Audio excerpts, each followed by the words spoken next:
Jertih Terengganu, here I come. Dari padi menjadi beras. Beras adalah makanan ruji orang Malaysia. Episod kali ini aku nak cerita pasal kilang padi. Bukan kaleng-kaleng kilang padi ni.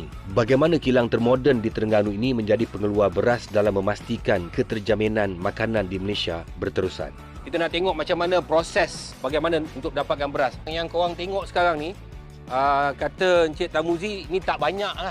Tapi tak banyak pun macam bukit. Kita kena ingat tau, kita lahir kat negara kita Malaysia ni. Allah jadikan beras tu dekat sini, maknanya beras tu yang terbaik untuk makanan orang Malaysia. Aku Rosyamno dan ini adalah Tour PPK.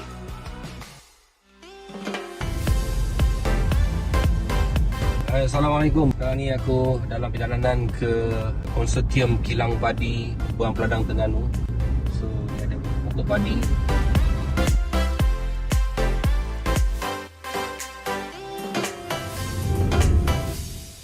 Okey, sekarang ni aku bersama dengan Encik Tarmuzi, pengurus dekat sini, konsortium ni. Kita nak tengok macam mana proses bagaimana untuk dapatkan beras. Kita peringkat pertama daripada belian kita di Pusat Timah Padi. Melalui lori-lori itu, terus kita buang ke kawasan pemunggahan ataupun loading bay. Padi mentah atau padi basah ni, peringkat pertama akan masuk ke dalam inti hopper untuk dikeringkan ke dalam IBD.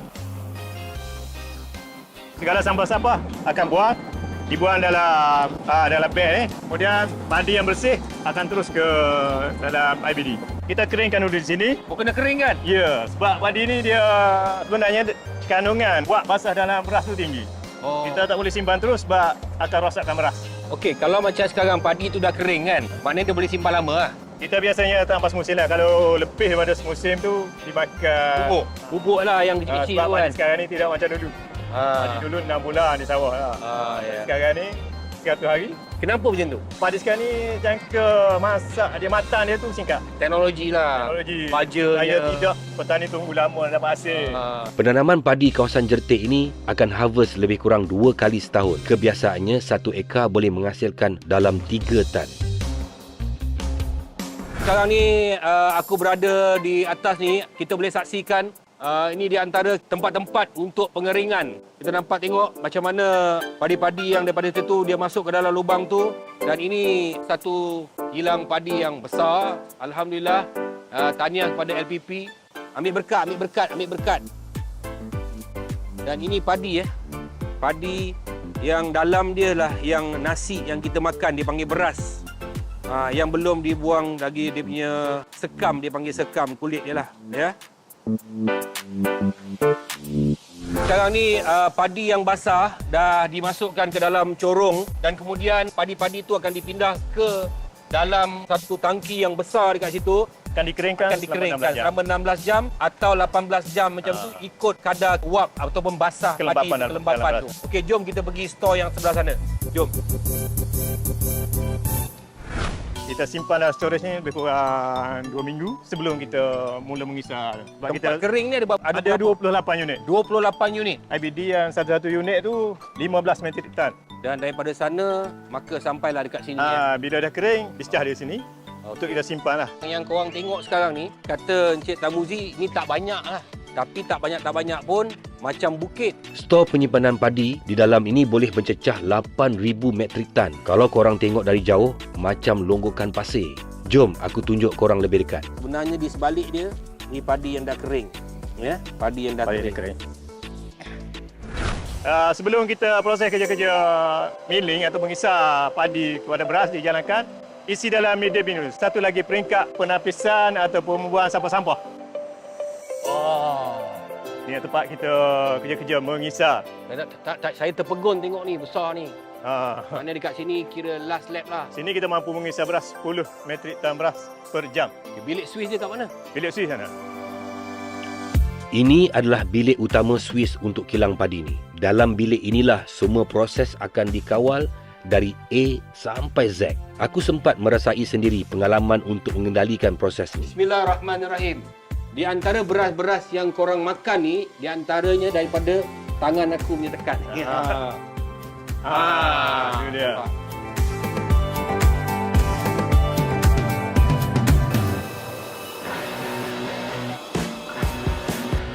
Ni husker. Di sinilah tempat untuk mengupas padi tadi. Oh, dia asingkan daripada tu. Asing padi dengan beras. Yang ni nama padi separator. Oh, ni padi. Padi separator. Padi separator ni untuk mengasingkan padi-padi dari husker tadi. Bila dah 100% beras, kita akan lepas pada external tadi. Oh. Sekarang ni masa kita bercampur, kita akan putih balik mula. Padi yang tengah dikisar keluarkan dia punya sekam tadi tu, ini di antara dua yang kontrol. Kalau technician check masih lagi padi tu masih bercampur dengan sekam, dia akan on dekat sini dan terus naik balik ke sana.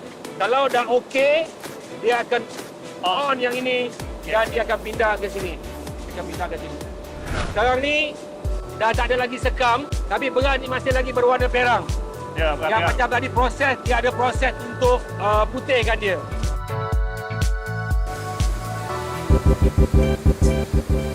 Ni macam wetener ni kita ada 3 set untuk base pertama. Fasa pertama wetener. Ni beras perang tadi masuk ini akan diputihkan dalam ni. Okey, ini adalah peringkat yang pertama. Peringkat yang pertama adalah peringkat yang kedua. Peringkat 3 kita polis. Polis terus.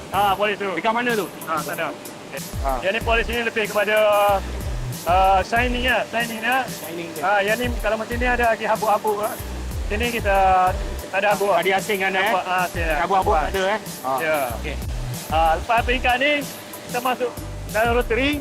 Okey. Di sinilah ia akan mengasingkan headrest dan berancur dan satu lagi temupu yang halus. Yang halus dia. Kata Ada 3 lah. Bergantan lah. 3 lah.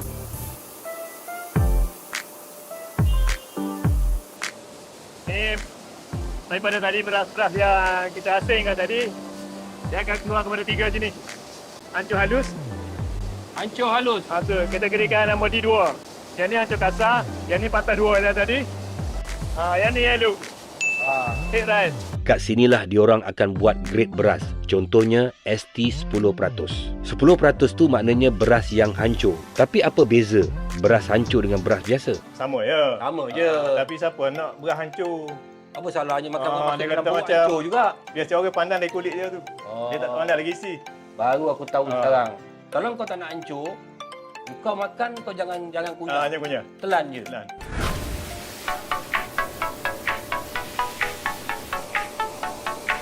Berat dalam ni berapa je? 100 tan, 1000 kilo. Siapa-siapa nak jaga beras, boleh order kat sini ya. Boleh buat packaging sendiri. Maka itulah proses sampai menghasilkan beras daripada A sampai Z dan siap untuk di packaging untuk dihantar ke dapur kita. Baik. Jom.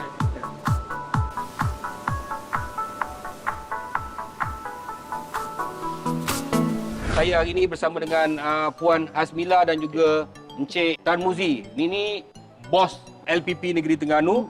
Ini pengurus kilang dekat sini. Dan aku nak borak-borak santai dengan dia orang. Okey, kita nak cerita dengan Puan Hasmila. Kenapa tempat ni dinamakan Konsortium Kilang Padi? Okey. Kilang padi ni diasaskan pada pemilikan daripada 16 pertubuhan peladang. Kita ada 1 pertubuhan peladang negeri dan 15 pertubuhan peladang kawasan yang melabur untuk modal pusingan konsortium kilang padi. Dengan modal berbayar ketika itu adalah sebanyak 4 juta. Buat kilang ni berapa juta? Dalam RM 30 juta melibatkan kerja tanah, bangunan dan juga peralatan mesin. Kaya. Dan ketika itu kilang ni adalah yang kilang paling moden sekali di Malaysia. 2015, kita siap 2019. Baru lagi. Yes, 2020 baru kita operasi. Tujuan kilang ni dibina adalah untuk memenuhi keperluan sasaran ahli-ahli yang menanam padi dan sebagai manfaat kepada ahli supaya dapat memasarkan kepada kilang ini dan boleh memperoleh pendapatan lumayan. Terengganu ni sebenarnya banyak kawasan penanaman padi termasuklah Besut, Marang dan Maras yang berkeluasan 10,000 hektar. Okey Puan, Ya. sebenarnya apa hala tuju nak buat kilang ni? Kenapa hala tuju untuk apa? Selama ni pun tak ada kilang ni pun orang okey je, makan padi, beras ada je. Betul. Maksudnya Datuk, untuk tujuan dia terjamin makanan. Supaya industri ni tak habis, supaya orang Malaysia ni boleh makan. Dan kita tahu SSL di negeri Terengganu saja baru 54%. Maknanya ada baki lagi yang banyak kita ni. Kita dah ada sawah, kita ada mini estate, kita ada pusat belian padi, kita ada kilang padi dan insyaAllah pada tahun depan kilang beras, packaging beras kita akan operasi di sini juga. Wah. Macam mana anak-anak tempatan peluang bekerja di sini? Di sini kita menggunakan tenaga kerja tempatan lah. Ya, kita semua 16 orang lah bekerja di sini. 5 orang tu anggota tetap lantikan LPP, 10 orang lagi lantikan konsortium sendiri. Semuanya anak tempatan. Beras adalah sumber makanan utama rakyat Malaysia. Betul. Kita masih lagi mengimport. Jadi adakah dengan adanya kilang padi macam ni, dengan galakan bila dah ada kilang, kita mesti memastikan bahawa ramai anak-anak tempatan ataupun pesawah-pesawah dia akan buat lagi besar untuk menampung keperluan yang semakin meningkat. Adakah itu tujuan dia? Ya, Datuk. Sebenarnya itu. Cuma akhir-akhirnya kita kekurangan kawasan tanah dan sebagainya. Walaupun subsidi kerajaan masih bertambah. Kita subsidi baju dan sebagainya, racun dan sebagainya. Tapi untuk menggalakkan lebih orang muda terutamanya, ada beberapa faktor lah, ada beberapa bahan mentah yang kena disupport. Antaranya tanah lah. Adakah usahawan ni juga dibimbing oleh LPP? Kita di bawah kita, Datuk, kita ada banyak-banyak peruntukan dan akhir-akhirnya melalui peruntukan usahawan, agriventure dan sebagainya, permintaan untuk utamanya drone lah, alat IoT dan sebagainya, memang untuk kawasan padi memang agak-agak ni dan kebanyakannya lah orang muda. So orang muda ni berminat untuk tanam padi antaranya sebab adanya teknologi IoT baru. dan sebagainya. Yes. Jadi lebih mudah, tak adalah nak pergi meracun, pagi Dia pagi salah nak satu. bangun. Sekarang duduk kat bawah pokok, main kawal. drone macam tu kan, Ya. tak boleh apa sembur racun apa semua Dan kan. juga pendapatan tambahannya bila dia buat sewaan dan sebagainya. Boleh Daripada- untung ke tanam padi ni? Satu ekar tanam padi, seperti saya kata tadi, kalau dapat bersih 2 tan, harga satu tan padi 1,200.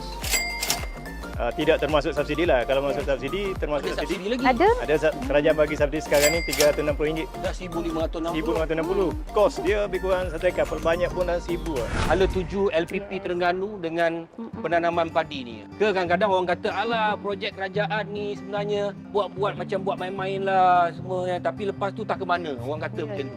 Kalau dalam industri padinya kita nampak di negeri Terengganu terutamanya lah, kita harap SSL tu dapat ditingkatkan dengan penghasilan padi melalui pengeluaran benih-benih yang lebih kualiti. Dan dari semasa ke masa ada saja benih-benih lain yang keluar. So dengan andaian bila benih-benih baru keluar, peningkatan hasil akan berlaku. Selain pada subsidi lah, kita harap sekurang-kurangnya SSL yang 54% ni boleh meningkat lah. Ini antara sasaran kerajaan negeri lah. Kalau katakan kilang ni, dia cover sampai mana? Kilang ni boleh katakan seluruh negeri Terengganu. Sebab musim dia tidak biar sama tu. betul lah ni. Ya, Datuk. Harapan Puan. Harapan saya supaya kilang ni boleh operasi dengan untuk jangka masa panjang dengan penambahan penggunaan IoT. Kita nampak Datuk sekarang ni, kilang semua orang ada kilang. Cuma IoT berbeza lah. Dan insyaAllah kita nampak dengan harapan LPP boleh bantu kita, akhirnya boleh memberi manfaatlah kepada Kuala Sasar. Itu yang penting, Datuk. Sebab tujuan kilang ni pun ditubuhkan untuk Kuala Sasar. Contohnya saya ahli Lembaga Potong Peladang Negeri Terengganu, saya tanam padi. Takat saya hantar padi kat sini, takkan tak ada benda-benda lain yang boleh tolong saya? Ada Datuk. Kita ada peruntukan, saya maklum tadi, kita ada peruntukan usahawan, Rasap dengan Agriventis yang memang fokus untuk projek padi, memang ada. Tapi dengan syarat kena jadi ahli dululah. Kemudahan tu dapat untuk pinjaman dan cara dia macam kata konsortium kilang padi ni adalah hak milik Pertubuhan Peladang juga. Ya. Sebab dia orang melabur sini. Keuntungan konsortium ni akan diagih kepada Pertubuhan Peladang balik. pengusaha tadi. Balik. Saya tak langsung, ahli pun dapat. Berapa ahli dalam Pertubuhan Peladang Negeri Terengganu ni keseluruhannya? Tadi 53,000, Datuk. Yang tanam padi berapa orang? 6,000 lebih. 6,000? Yes. COVID-19. You rasa tak bahawa Lembaga Pertubuhan Peladang bersama petani-petani adalah frontliner? Betul. Sebab Makanan. Kita adalah rantaian, kita yang mengeluarkan, kita yang pasar dan sebagainya. So memang sangatlah tepat. Pertanian tu, kata saya dalam keadaan negara yang tak adil, Datuk, pertanian adalah keutamaan. Kita pun nampak negara-negara lain ada buat stok fire dan sebagainya. So Sasar Malaysia sepatutnya ke arah itu, ke arah ada penyimpanan stok-stok makanan ni. ini padi apa ni? Saya duk pegang pada tadi ni padi apa? Tadi orang kata yang saya tahu ada padi bukit, padi huma yang saya belajar dululah. Ya, Datuk. Kalau nak kata kategori tu ni padi sawah lah. Bukan padi bukit lah. Apa ni Cik Tamuzi? Memanglah padi kat sawah. Janganlah mainkan saya. Tak ada nama ke padi ni? MR 219. Ya. Apa? MR 219. Macam emas je. Nama variety dia. Mungkin Puan sebagai pengarah LPP Negeri Terengganu. So apa saranan Puan kepada rakyat Terengganu terhadap pertanian, bukan hanya padi, pertanian secara keseluruhannya? Saya menyeru pada rakyat Negeri Terengganu terutamanya umur belia ni. Yang kita nampak biasanya yang dengan pertaniannya adalah golongan yang lebih dewasa lah. Tetapi saya nampak akhir-akhir ni dengan bantuan-bantuan yang kita beri, permohonan tu banyak, Datuk. Permohonan kita kalau orang tanya dia tengah nyusun jadual. Nak betul. Dan kita juga ada program matching grant yang mana grant padanan yang memberi peruntukan bentuk mesin, peralatan dan sebagainya. Untuk Negeri Terengganu saja, Datuk, kita dapat 400,000. Tetapi atas permintaan pada tahun ini, dia cecah 800,000. Saya memang tak ada apa-apa basic. Jadi sekarang ni saya tengok video ni, saya sekarang dah berminat untuk menjadi seorang peladang. Yang paling pertama sekali, pergi ke pertubuhan peladang kawasan. Betul, Datuk. Berapa pertubuhan peladang kawasan berada dalam negeri Terengganu? Okey, kita ada 15 pertubuhan peladang kawasan.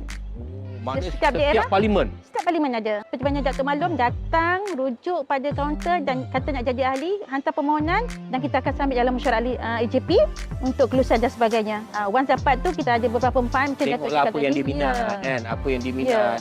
Dan untuk makluman Datuk, saya lupa nak beritahu, kerajaan negeri juga ada peruntukan khas untuk usahawan selain pajak LPP. Specialnya Terengganu sebab ada kerajaan negeri ada bagi peruntukan untuk usahawan. Kita nak... Beras gerai. Yes. Apa nama beras gerai pula ni? Nama tempatnya gerai. Oh. Ah. Oh ni PPK gerai. Yes. Apa specialnya beras ni ya? Dihasilkan oleh petani-petani tempatan gerai lah di bawah ahli-ahli PPK gerai. Tapi orang sekarang suka makan beras import. Ya. Beras import lagi bagus.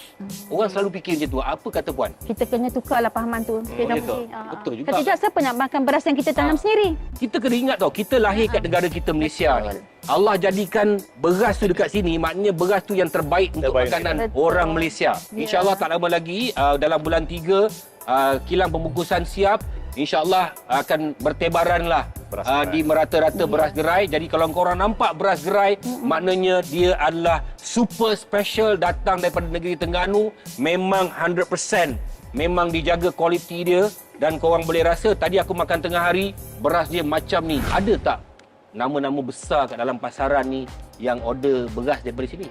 Sekarang ni kita ada satu syarikat lah yang dah famous lah. Kan kalau sebut tu orang kenal lah. Orang kenal. Orang kenal eh? Orang kenal. Dia selalu masuk TV lah, selalu masuk TV iklan. Ya, biasa. Kalau kita mengikut 2 tahun lepas lah, lebih 70% daripada pengeluaran beras kita diangkat semua. Okey, maknanya korang dekat luar sana, walaupun sebenarnya Tuan Peladang Negeri Terengganu, khasnya yang PPK gerai ni, dia punya brand ni belum berleluasa lagi, tapi sebenarnya ada satu brand yang begitu besar dekat negara kita yang kita dah makan dah beras daripada kilang ni. Tapi kita tak nak sebut lah siapa kan. Nanti rahsia terbongkar. Terima kasih Puan, terima kasih Encik Tan Fauzi. Ini satu benda yang cukup baru dalam hidup saya. Umur saya 55 tahun. Baru pertama kali saya masuk dalam kilang padi. Kilang yang kira marvelous, kilang yang hebat. Pada korang semua dekat luar sana, khasnya petani-petani belia-belia dekat luar sana. So terima kasih banyak petani-petani yang banyak hantar support kilang padi negeri Terengganu ni. Dan harap kepada belia-belia, jangan lupa anda juga boleh menjadi petani dan banyak peruntukan-peruntukan yang ada, geran-geran yang ada. Kalau tak minat padi pun ada banyak lagi perkara-perkara yang berkaitan dengan pertanian. Jangan pening kepala, cari saja PPK. Ya. Nanti PPK tu akan bantu anda. Okey, terima kasih kerana menonton tour PPK with Rosham. Jumpa lagi besok akan datang. Bye, ciao. Assalamualaikum.